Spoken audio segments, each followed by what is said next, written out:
Ibu, bapak, saudara-saudari, adik-adik, para sahabat Tuhan Yesus di Paroki Santo Yosef Medari dan di Stasi Santo Thomas Sayegan yang terkasih, berkah dalam, salam sehat, semangat selalu, dan jangan lupa berbahagia. Marilah kembali kita belajar ilmu sejati pada hari Sabtu tanggal 5 Maret tahun 2022, hari Sabtu sesudah Rabu Abu. Kita mengawali belajar ilmu sejati kita dengan berdoa. Dalam nama Bapa, Putra, dan Roh Kudus. Amin. Allah Bapa yang kekal dan kuasa, perhatikanlah kelemahan kami dan bantulah kami dengan kekuatan rahmat-Mu, dengan pengantaran Tuhan kami, Yesus Kristus Putra-Mu, yang hidup dan berkuasa bersama Dikau dalam persatuan Roh Kudus, Allah sepanjang segala masa. Amin.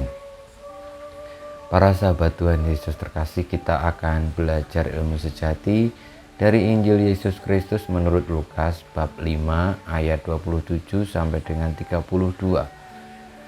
Sekali peristiwa Yesus melihat seorang pemungut cukai yang bernama Lewi sedang duduk di rumah cukai. Yesus berkata kepadanya, "Ikutlah aku." Maka berdirilah Lewi dan meninggalkan segala sesuatu lalu mengikut dia. Lalu Lewi mengadakan suatu perjamuan besar untuk Yesus di rumahnya. Sejumlah besar pemungut cukai dan orang-orang lain ikut makan bersama-sama dengan dia. Orang-orang Farisi dan ahli-ahli Taurat bersungut-sungut kepada murid-murid Yesus. "Mengapa kamu makan dan minum bersama-sama dengan pemungut cukai dan orang berdosa?" Lalu jawab Yesus kepada mereka, "Bukan orang sehat yang memerlukan tabib, tetapi orang sakit. Aku datang bukan untuk memanggil orang benar, tetapi orang berdosa supaya mereka bertobat." Demikianlah sabda Tuhan, terpujilah Kristus.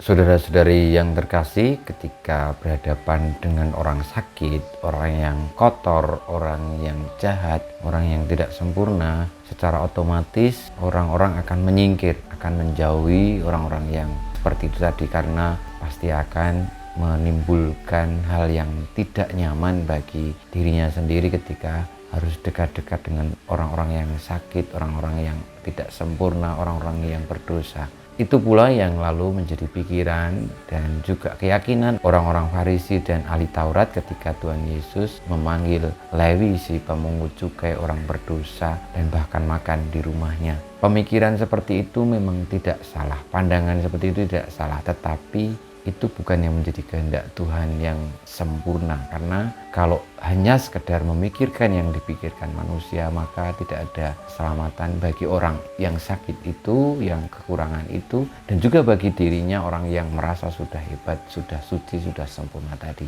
Maka tidak pernah ada yang diselamatkan.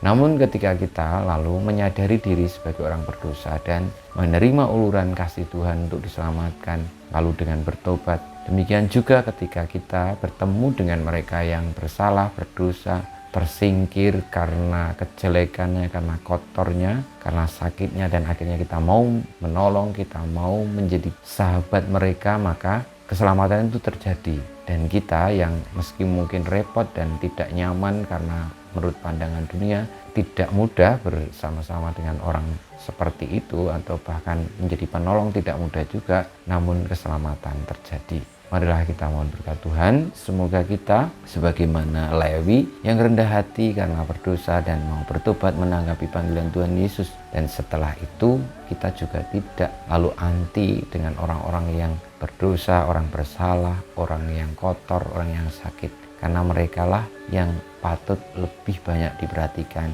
dan ditolong. Seperti Tuhan Yesus datang bukan untuk orang benar, tetapi untuk memanggil orang yang berdosa agar bertobat dan diselamatkan. Kita mohon berkat Tuhan, kemuliaan kepada Bapa dan Putra dan Roh Kudus, seperti pada permulaan, sekarang, selalu, dan sepanjang segala abad. Amin. Ya Yesus, jadikanlah hati kami seperti hati-Mu. Tuhan bersamamu dan bersama Roh-Mu, kita semua hidup kita, perjuangan kita untuk menjadi pribadi yang rendah hati, mengakui kedosaan dan kesalahan kita, lalu menanggapi panggilan kasih Tuhan Yesus Kristus dengan bertobat, dan juga lalu mau menolong sesama yang tersingkir, berdosa, diasingkan oleh dunia, senantiasa dibimbing, dilindungi, diberkati Allah yang Maha Kuasa, Bapa dan Putra dan Roh Kudus. Amin.